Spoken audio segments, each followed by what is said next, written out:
Biliyor musunuz? Çoğu hikaye bir doğumla başlar ya, ama bu anlatacağımız hikaye tam tersi, bir kaçışla başlıyor.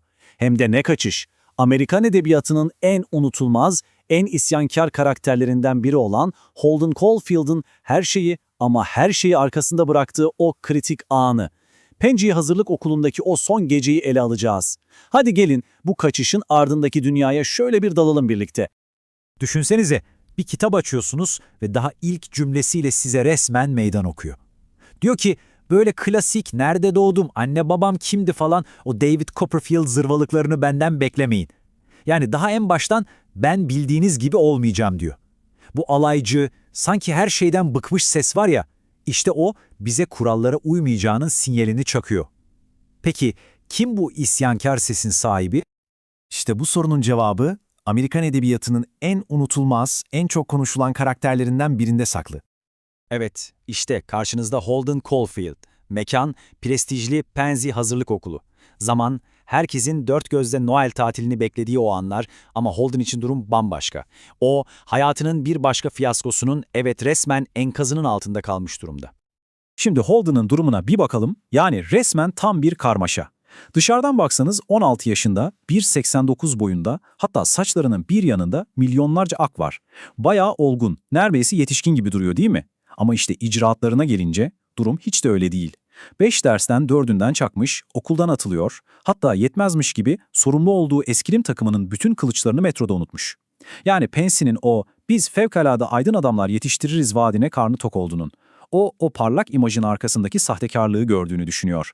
İşte tam da bu yüzden bütün okulun çıldırdığı o büyük futbol maçını izlemek yerine tek başına bir tepeden olan biteni seyrediyor. Anlayacağınız yapayalnız, dışlanmış ve ait olmadığı bir yerde. Holden okuldan ayrılmadan önce son bir işi daha var diyelim. Yaşlı tarih öğretmeni Bay Spencer'a veda edecek. Ama atmosfer o kadar iç karartıcı ki oda buram buram burun damlası kokuyor ve zavallı Spencer hasta yatağından Holden'a tam da duymak istemeyeceği o klasik yetişkin nasihatini patlatıyor. Hayat bir oyundur evlat ve kurallarına göre oynamalısın. İşte Holden'ın asıl isyanı tam da burada, kendi içinde başlıyor. Spencer'ın bu basmakalıp lafı ona işlemiyor çünkü Holden'a göre bu oyun denen şey hileli. Diyor ki, eğer bütün aslar senin takımındaysa, tamam o zaman bu bir oyun, kabul. Ama ya öteki takımdaysan, o zaman bunun oyunla ne ilgisi kalır ki? İşte Holden'ın dünyaya bakışının özeti bu kadar basit aslında. O kendini her zaman ama her zaman öteki takımda görüyor. Ve Spencer'ın o kasvetli odasından kaçıp yatakhanesine döndüğünde Holden, tabiri caizse yağmurdan kaçarken doluya tutuluyor. Çünkü onu daha da boğucu bir atmosfer bekliyor. Pence'nin o küçük evreni ve Holden'ın sahtekar olarak gördüğü sakinleri. Ve odasına girer girmez işte o ikonik, o meşhur kırmızı avcı şapkası sahneye çıkıyor. Hani şu New York'tan bir papele, yani $1 aldığı şapka. Ama bu basit bir aksesuardan çok daha fazlası. Bu onun zırhı, onun kalkanı, ben sizden değilim demenin bir yolu. Hatta siperniğini arkaya doğru çevirerek takması bile bir tesadüf değil. Bu kuralları bile kendine göre eğip büktüğünün sessiz bir ilanı gibi. Ama yatakhanesi de pek bir sığınak sayılmaz. Çünkü resmen iki zıt kutup arasında sıkışıp kalmış durumda. Bir yanda kişisel alan diye bir kavramı olmayan, sürekli tırnaklarını kesip sivilcelerini sıkan sinir bozucu komşusu Robert Ackley. Diğer yanda ise oda arkadaşı Ward Stradlater. Hani şu dışarıdan bakınca mükemmel görünen, yakışıklı, popüler, tam bir Pensy prototipi var ya, işte o. Ama Holden onun iç yüzünü biliyor. O paslı jiletiyle, kendini beğenmiş tavırlarıyla Stradlater'ın aslında bir gizli pasaklı ve sahtekarlık kelimesinin adeta vücut bulmuş hali olduğunu düşünüyor. Ve işte bardağı taşırmaya başlayacak o kıvılcım tam da burada çakıyor. Stradlater öylesine laf arasında randevuya çıktığı kızın adını ağzından kaçırıyor. Jane Gallagher. Bu isim Holden'ın dünyasına bomba gibi düşüyor. Çünkü Jane onun için saflığın, masumiyetin, o sahtekar dünyanın henüz kirletmediği geçmişin bir sembolü. Hani damada bile kaşlarını hep arka sırada tutan o hassas kız. Şimdi nasıl olur da Holden'ın gözünde tam bir seks düşkünü olan Stradlater ile çıkabilir? İşte bu düşünce Holden'ın içindeki bütün alarmları çalıştırıyor. Holden'ın Jane için duyduğu bu endişe ve Stradlater'a karşı biriken nefreti çok yakında patlayacak. Hem de ne üzerinden biliyor musunuz? Görünüşte masum bir İngilizce ödevi yüzünden. Kaçınılmaz sona doğru hızla ilerliyoruz. Stradlater, Jane'le buluşmaya giderken Holden'a küçümseci bir tavırla bana bir kompozisyon yazıver der. Holden da ne hakkında yazacağını düşünürken aklına en kutsal, en kişisel anısı geliyor. Lösemiden kaybettiği küçük kardeşi Ali ve onun beyzbol eldiveni. Ama bu sıradan bir eldiven değil. Bu, Ali'nin maç sırasında canı sıkılmasın diye üzerine yeşil mürekkeple şiirler yazdığı bir hazine. Yani Holden için bu ödev basit bir kompozisyon değil. Bu, kardeşine olan sevgisini, o hiç bitmeyen yasını kağıda dökme fırsatı. Stradlater randevuden döndüğünde işte o an fitil ateşleniyor. Önce kompozisyonu okuyor ve bir beyzbol eldiveni hakkında diye dalga geçiyor. Holden'ın en değerli anısını resmen ayaklar altına alıyor. Holden da öfkeyle kağıdı yırtıp atıyor, sonra konu asıl meseleye yani Jane'e geliyor. Holden ısrarla "ne oldu?" diye soruyor ama Stradlater'ın o kendini beğenmiş, imalı cevapları onu çileden çıkarıyor.